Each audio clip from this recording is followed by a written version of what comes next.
I just wish I could sit here tonight and say, it's 2023, it's going to be great, it's going to be so good.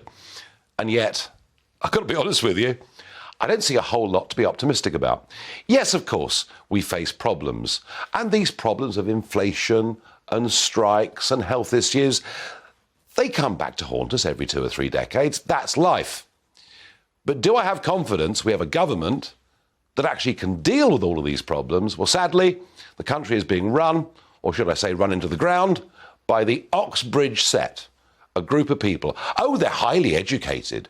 They've got jolly good degrees. It's just that in terms of life experience, very few of them have ever actually done anything. And I fear the problems within the NHS, the problems of cross-channel migration, the problems, frankly, of people becoming overtaxed to the extent that so many of our young, bright entrepreneurs are leaving for Portugal, Italy, America, Australia. I just don't have the confidence and the belief this government will deal with any of them. But I don't want to sit here every night just whinging about what's going wrong. I want to try and find, over the course of the next few weeks and months, some positive solutions to the problem. Well, let's begin the first show of 2023 with a very sobering, perhaps some of you need this, a very sobering statistic.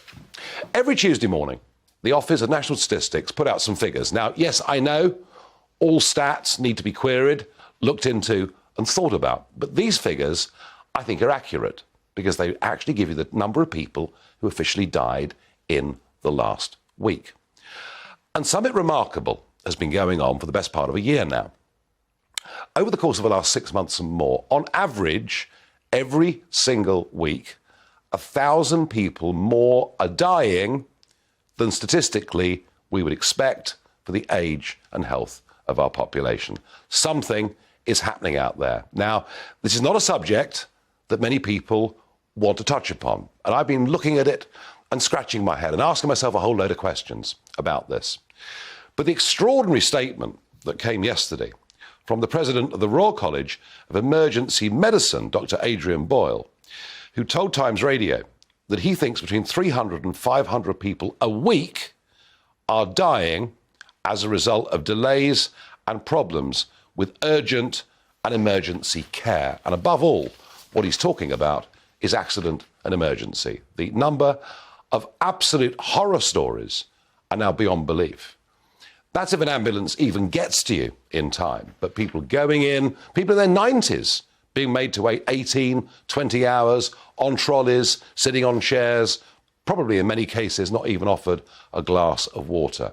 It is part, and I was telling you this before Christmas, of what I'm now calling broken Britain.